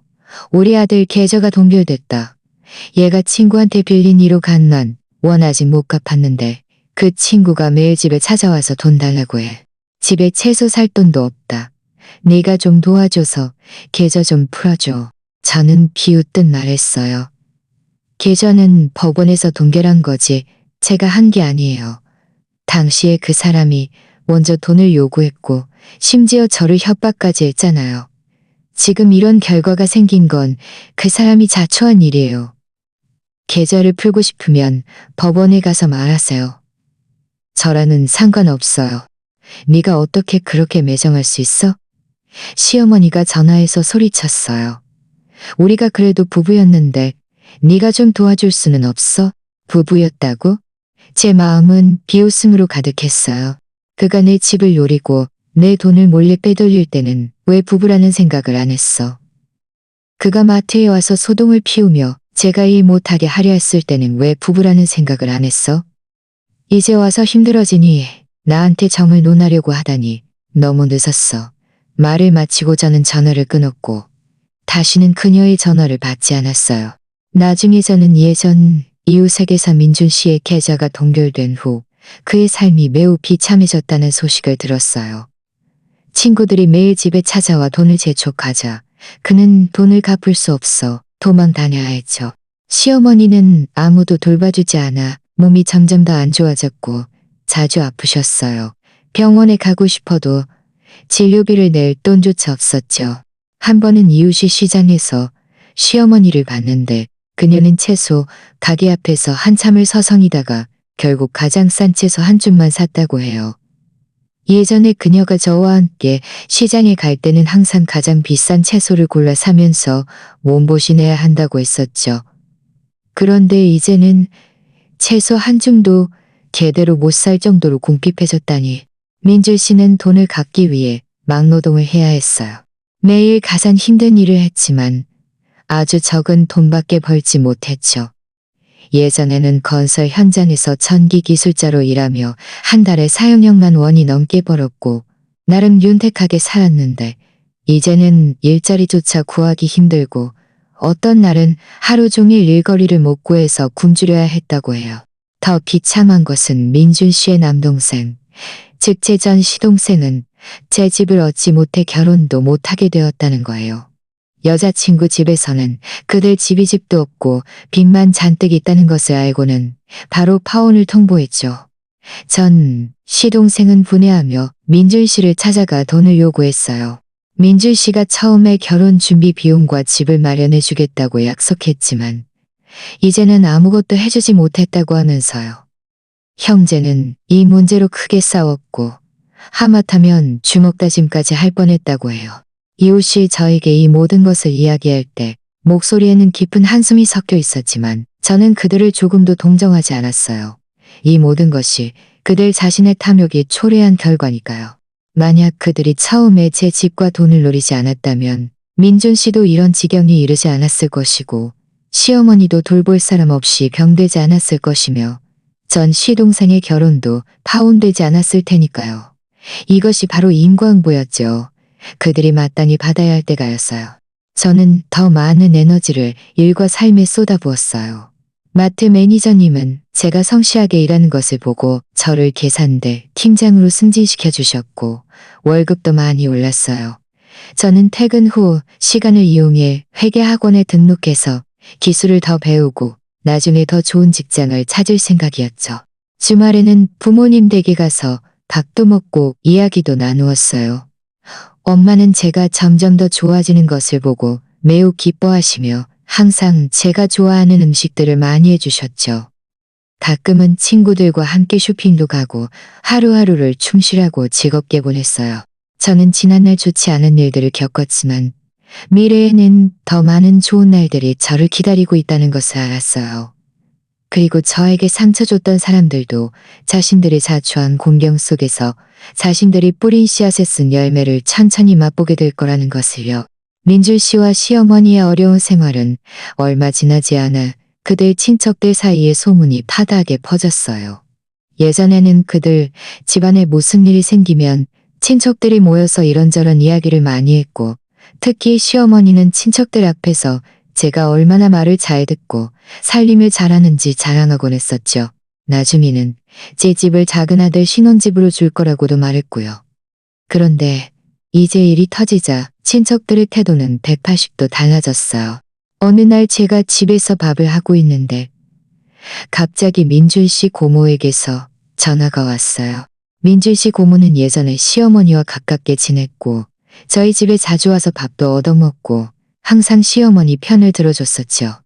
저는 그녀가 민준 씨를 위해 부탁하러 왔다고 생각하며 어떻게 거절해야 할지 고민하고 있었는데 예상과 달리 그녀는 입을 열자마자 저에게 사과했어요. 고모는 전화해서 말했어요. 아가, 예전에는 내가 잘못했다. 항상 내 옳게 편만 들고 그들의 진짜 모습을 제대로 보지 못했지. 이제야 그 모자가 너를 그렇게 속였다는 것을 알았다니 정말 해도 너무하더구나. 걱정 마라. 앞으로는 절대 그들 편을 들지 않을 거야. 그들이 지금 이렇게 된 건 다 자업자득이야. 저는 깜짝 놀라 서둘러 말했어요. 고모님, 그렇게 말씀하지 마세요. 다 지난 일인데요. 어떻게 다 지난 일이니? 고모는 한숨을 쉬며 말했어요. 그들이 지금도 친척들한테 돈 빌리러 다니더라. 친구들 빚 갚아야 한다고 하고 올게 병원비도 내야 한다면서 어제 우리 집에 와서 1억만 원을 빌리려고 하길래 내가 바로 쫓아버렸다. 내가 그들에게 말했지. 처음에 남의 딸을 속일 때는 왜 오늘 같은 날을 생각 안 했냐고. 이제 와서 힘들어지니 친척들을 찾아. 너무 늦었어. 고모의 전화를 끊고 저는 마음속으로 많은 것을 느꼈어요. 역시 공정함은 사람들의 마음에 있다는 것을요. 아무리 친척이라도 그들이 이렇게 남을 괴롭히는 것을 보고만 있을 수는 없었던 거죠. 나중에 저는 이웃에게서 민준 씨와 시어머니가 민준 씨 큰아버지도 찾아갔다는 이야기를 들었어요. 큰아버지는 그들 집안에서 가장 존경받는 어른이셨고 예전에는 집안에 무슨 일이 생기면 큰아버지의 의견을 따라야 했었죠. 그들은 큰아버지가 자신들을 도와줄 거라고 생각했지만 예상과 달리 큰아버지는 그들에게 돈을 빌려주지 않았을 뿐만 아니라 그들을 심하게 꾸짖으셨다고 해요. 큰아버지는 말씀하셨어요. 너희 둘 다 정말 어리석구나. 남의 딸이 우리 집에 시집와서 하루도 편하게 못 지내고 진심을 다해 너희에게 잘해줬는데 너희들은 감히 그 애의 집과 돈을 노려? 양심을 걔한테 팔아먹었니? 이제 이혼하고 난이 친척들한테 돈 빌리러 다녀. 너희처럼 양심 없는 사람을 누가 도와주겠어? 내가 말해두겠는데 앞으로 너희 집안일은 나한테 찾아오지 마. 나는 너희 같은 사람과 엮이고 싶지 않아. 시어머니는 큰아버지에게 꾸짖음을 듣고 그 자리에서 울음을 터뜨렸고 제가 얼마나 나쁜지 얼마나 매정한지 변명하려 했지만 큰아버지는 전혀 듣지 않고 그들을 문 밖으로 밀어내셨다고 해요. 그리고는 앞으로 다시는 그들을 친척으로 여기지 않겠다고 말씀하셨죠. 또 민준 씨의 외삼촌은 예전엔 민준 씨와 사이가 꽤 좋았고 민준 씨 결혼할 때 축의금도 꽤 많이 주셨다고 해요. 이번에 민준 씨가 그를 찾아가 돈을 빌리려 하자 그는 돈을 빌려주지 않았을 뿐만 아니라 민준 씨를 심하게 꾸짖었죠. 너는 다 큰 남자가 제대로 살 생각은 안 하고 맨날 자기 아내나 속이려 하고 부끄럽지도 않니? 이제 돈이 없으니 나를 찾아? 나는 네 빚 갚아줄 돈 없어. 너는 빨리 제대로 된 직장 구해서 돈 벌어 빚 갚아. 더 이상 그런 사악한 방법은 생각하지 말고. 친척들의 태도에 민준 씨와 시어머니는 완전히 당황했어요. 그들은 친척들이 혈연을 봐서 자신들을 도와줄 거라고 생각했지만 예상과 달리 모두가 돕지 않을 뿐만 아니라 오히려 제 편을 들어 그들을 심하게 꾸짖었던 거죠. 예전에 그들과 가깝게 지냈던 친척들도 이제는 그들을 보면 피하기 바빴어요. 혹시라도 그들에게 얽힐까봐 두려워했죠. 한 번은 시어머니가 시장에 갔다가 민준 씨의 이모를 우연히 만났다고 해요. 이모는 예전에 시어머니와 함께 에어로빅을 다니며 꽤 친하게 지냈었죠. 시어머니는 서둘러 다가가 이모에게 인사를 건네려 했지만 이모는 못 본 척 고개를 돌리고 가버렸다고 해요. 시어머니는 화가 나서 그 자리에 서서 발을 동동 굴렸지만 어쩔 도리가 없었죠. 민준 씨의 작은 아들, 즉 제 전 시동생은 원래 친척들에게 여자친구를 소개해달라고 부탁하고 싶어 했지만 이제 친척들이 그들 집안의 일을 다 알게 되면서 아무도 그를 도와주려 하지 않았어요. 어떤 친척은 원래 전 시동생에게 여자친구를 소개해줄 생각이었지만 그들 집이 제 생각이었지만 그들 집이 제 집을 노리고 빚만 잔뜩 졌다는 이야기를 듣자마자 그리고 다른 사람들에게도 만들었죠. 그리고 다른 사람들에게도 만들었죠. 전 시동생은 여자친구를 못 구하자 마음이 너무 조급해져서 매일 집에서 민준 씨와 싸웠어요. 민준 씨가 무능해서 제 집을 손에 넣지 못했고 집안에 빚만 잔뜩 지게 해서 자기가 결혼을 못하게 되었다고 하면서요. 시어머니는 두 아들이 매일 싸우고 자신은 병원 갈 돈도 없으니 마음이 아파서 매일 눈물로 지새웠다고 해요. 어느 날 저녁 제가 퇴근하고 집으로 돌아오는 길에 그들이 새들어 사는 집 앞을 지나갔어요. 그들은 이혼 후 저희 집에서 나와 작은 단칸방을 새들어 살고 있었죠. 집안에서 싸우는 소리가 들려왔어요. 민준 씨가 말했어요. 다 당신 탓이야. 처음에 당신이 그의 집을 그렇게 노리지 않았으면 지금 이렇게 집도 못 얻고 이혼까지 하고 돈도 다 없어지고 친척들도 우리를 안 도와주잖아. 시어머니는 울면서 말했어요. 어떻게 내 탓이라고 할 수 있어? 네가 무능해서 여자 한 명도 제대로 다루지 못한 탓 아니야? 네가 처음에 그의 월급 카드를 빨리 받아내고 집 명의를 민혁이한테 넘겼으면 우리가 지금 1억이한테 넘겼으면, 우리가 지금 이렇게 넘겼으면, 나 결혼도 못하게 하고 당신들 때문에 고생까지 시키다니. 그들 셋은 집 안에서 서로 싸우느라 정신이 없었고 소리가 너무 커서 온 동네에 다 들릴 정도였어요. 이웃들은 모두 고개를 내밀고 구경했지만 아무도 나서서 말리지 않았죠. 모두가 그들이 자업자들이라고 생각했으니까요. 저는 멀리서 잠시 지켜보다가 돌아서서 집으로 돌아왔어요. 더 이상 그들과 얽히고 싶지 않았으니까요. 그들이 잘 살든 못 살든 저와는 아무 상관이 없었죠. 지금의 저는 하루하루가 순조로워요. 마트 일은 안정적이고 월급도 올랐죠. 회계 학원에서도 많은 것을 배웠고 선생님은 제가 배우는 속도가 빠르다고 하면서 나중에는 회계 관련 직업을 찾을 수도 있을 거라고 하셨어요. 주말에는 친구들과 등산도 가고 영화도 보고 부모님 댁에 가서 이야기도 나누며 삶이 충실하고 즐거워요. 가끔은 생각해요. 만약 처음에 그들의 속임수를 발견하지 못했다면 지금 제 삶은 어땠을까? 아마 여전히 그들에게 속아서 힘들게 돈을 벌고 결국 모든 저축을 다 빨아먹히고 심지어 집까지 잃을 뻔했을지도 모르죠. 다행히 제가 제때 발견하고 손실을 막아서 더 깊이 빠지지 않을 수 있었어요. 그리고 저는 한 가지 이치를 깨달았어요. 사람은 너무 선량해서는 안 된다는 것을요. 특히 이기적인 사람들을 상대할 때는 반드시 자신을 보호하는 법을 배워야 해요. 만약 남이 나를 괴롭히는데 내가 일방적으로 물러서기만 한다면 그들은 더욱 기고만장해질 뿐이에요. 오직 용감하게 맞서 싸워야만 자신의 권리를 지키고 자신이 원하는 삶을 살 수 있어요. 그리고 민준 씨와 시어머니처럼 탐욕스러운 사람들은 설령 한때 이득을 보더라도 결국 자신들의 행동에 대한 대가를 치르게 될 거예요. 이것이 바로 선에는 선으로, 악에는 악으로 갚는다는 것이죠. 비록 저와 민준 씨는 이미 이혼 절차를 마쳤지만 그는 내내 불만스러워하며 자신이 손해봤다고 생각했어요. 한 달쯤 지났을 때 법원에서 소환장을 받았어요. 그가 저를 고소한 것이었죠. 이혼 합의서가 불공정하다며 재산 분할을 다시 요구했고 제 손에 있는 저축의 좀 절반은 자기 몫이라고 주장했어요.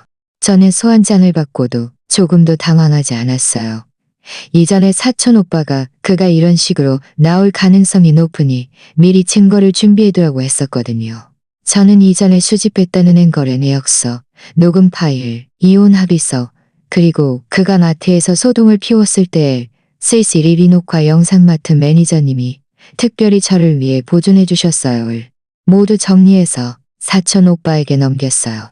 사촌 오빠는 증거들을 본 후 가슴을 치며 안심하라고 했어요. 이 증거들이면 충분해요. 법원은 분명히 그의 청구를 기각할 거예요. 어쩌면 그에게 소송 비용까지 부담하게 할 수도 있어요. 재판이 열리는 날 저와 사촌 오빠는 함께 법원으로 갔어요. 민준 씨와 시어머니도 왔는데 시어머니는 저를 보자마자 저를 매정하고 양심 없다고 비난했어요.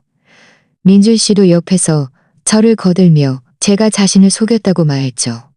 하지만 사촌 오빠가 증거들을 판사님께 제출하고 그들이 저를 속인 녹음 파일을 재생하고 그가 몰래 돈을 이체한 내역을 제시하자 판사님은 민준 씨에게 물었어요.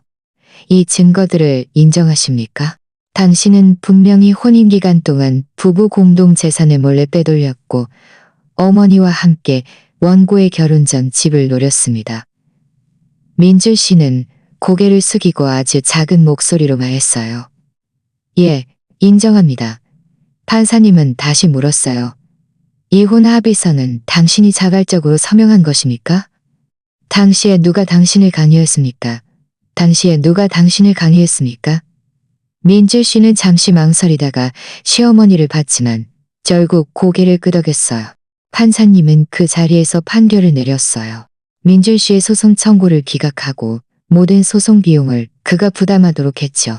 법원을 나설 때 민준 씨는 고개를 숙이고 의기소침해 있었고 시어머니는 계단에 앉아 울면서 입으로는 계속 어떻게 이럴 수 있지 하고 중얼거렸어요. 저는 그들을 신경 쓰지 않고 사촌 오빠와 함께 떠났어요. 사촌 오빠는 웃으며 말했어요. 이제 완전히 안심되죠? 그들은 앞으로 다시는 당신을 괴롭히지 못할 거예요. 저는 고개를 끄덕였고 마음속에 큰 돌덩이가 마침내 내려고. 그 후로 저는 민준 씨와 시어머니를 다시는 보지 못했지만 가끔 이웃이나 예전 친척들에게서 그들의 소식을 들었어요. 민준 씨가 저를 고소한 후 친구들이 돈을 더 심하게 재촉했다고 해요. 몇몇 성질 급한 친구들은 그가 새들어 사는 집으로 찾아와 난동을 부리며 그의 물건들을 다 부숴버렸다고 하죠. 민준 씨는 어쩔 수 없이 다른 지역으로 도망가서 막노동을 해야 했지만 기술도 없고 게으르기까지 했지만 해야 했지만 어떤 때는 집세조차 내지 못할 때도 있었다고 하죠. 시어머니는 아무도 돌봐주지 않아 몸이 점점 더 안 좋아졌고 자주 아프셨어요. 병원에 가고 싶어도 돈이 없어 그저 싼 감기약이나 사서 드셨다고 해요. 예전에 그녀와 함께 에어로빅을 하던 할머니들도 그녀가 저를 속인 일을 안 후로는 모두 그녀와 어울리려 하지 않았죠. 그녀는 하루 종일 혼자 단칸방이 틀어박혀 말을 틀어박혀 한 번은 이웃이 그녀가 쓰레기통에서 남이 버린 채소 잎을 좀 하미 한 번은 이웃이 그녀가 쓰레기통에서 남이 버린 채소 야미 버린 채소 잎 모두가 그녀가 마땅히 받아야 할 때가라고 말했으니까요. 민준 씨의 남동생, 즉 제 전 시동생은 결혼이 파혼된 후로 계속 집에만 틀어박혀 매일 빈둥거렸고 심지어 도박에까지 빠져 빚만 잔뜩 졌다고 해요. 채권자들이 매일 집에 찾아와 돈을 재촉하며 집안 물건들을 다 가져갔다고 하죠. 전 시동생은 어쩔 수 없이 다른 지역으로 막노동을 하러 갔지만 민준 씨와 마찬가지로 별다른 기술이 없어 버는 돈도 자기 용돈으로도 부족했고 빚을 갚기는커녕 도 부족했고 그들 가족은 그렇게 뿔뿔이 흩어졌고 각자 비참한 삶을 살고 있었어요. 반면 저는 이혼 후의 삶이 점점 더 좋아지고 있었죠. 마트 일은 아주 잘 해냈고 매니저님은 저를 매우 아껴주셨어요. 월급도 올려주셨을 뿐만 아니라 마트의 장부까지 저에게 맡기셨죠. 저는 회계학원에서 배운 지식을 취했다고까지 말씀하셨죠. 저는 회계학원에서 배운 지식을 활용해 장부를 명확하게 정리했고 마트의 지출도 많이 절약하는 데 도움을 주었어요. 저는 아파트 단지에서 많은 좋은 친구들도 사귀었어요. 우리는 자주 함께 장을 보고 요리하고 산책했죠. 주말에는 친구들과 함께 근처 관광지로 여행을 갔어요. 몸도 점점 더 건강해지고 얼굴에는 웃음꽃이 피어났죠. 한 번은 엄마가 저에게 말씀하셨어요. 딸아, 이제 네가 이렇게 잘 지내는 걸 보니 엄마는 안심이 된다. 예전에는 네가 이혼하고 나서 힘들게 살까봐 걱정했는데 네가 전보다 걱정했는데 저는 웃으며 말했어요. 엄마, 예전에는 제가 그냥 참으면 다 지나갈 거라고 생각했어요. 그런데 참을수록 그들은 더 심해지더라고요. 이제야 깨달았어요. 여자는 반드시 자신을 위해 살아야 하고 자신을 희생해서는 안 된다는 것을요. 나중에 저는 제가 모은 돈으로 집을 새로 리모델링했어요. 새 소파, 새 커튼, 새 책상. 집 전체가 새롭게 변했고 따뜻한 느낌으로 가득 찼죠. 매일 퇴근하고 집에 돌아와 깨끗하고 정돈된 집을 보면 마음이 너무 편안했어요. 가끔은 예전 동료나 친구들에게서 축하 메시지를 받기도 해요. 모두들 제가 요즘 점점 더 좋아지고 온몸에서 빛이 난다고 말하죠. 어떤 사람들은 저에게 소개팅을 주선해주기도 하는데 제가 당장 동의하지는 않지만 거절하지도 않아요. 머지않아 저를 진정으로 아껴주고 사랑해줄 사람을 만날 수 있을 거라고 생각하니까요. 이 모든 경험을 되돌아보면 저는 조금도 후회하지 않아요. 비록 상처를 받기도 했지만 그 덕분에 많이 성장했고 자신의 권리를 쟁취하는 법을 배웠으니까요. 저는 또한 한 가지 이치를 깨달았어요. 선량함에는 반드시 한계가 있어야 하고 인내심에도 분별력이 있어야 한다는 것을요. 이기적이고 점점 더 심해지는 사람들에게는 절대 마음이 약해져서는 안 되고 용감하게 맞서 싸워야만 자신이 원하는 삶을 살 수 있다는 것을요. 그리고 민준 씨와 시어머니처럼 탐욕스러운 사람들은 선량한 때 이득을 보더라도 결국 자신들의 행동하게 될 거예요.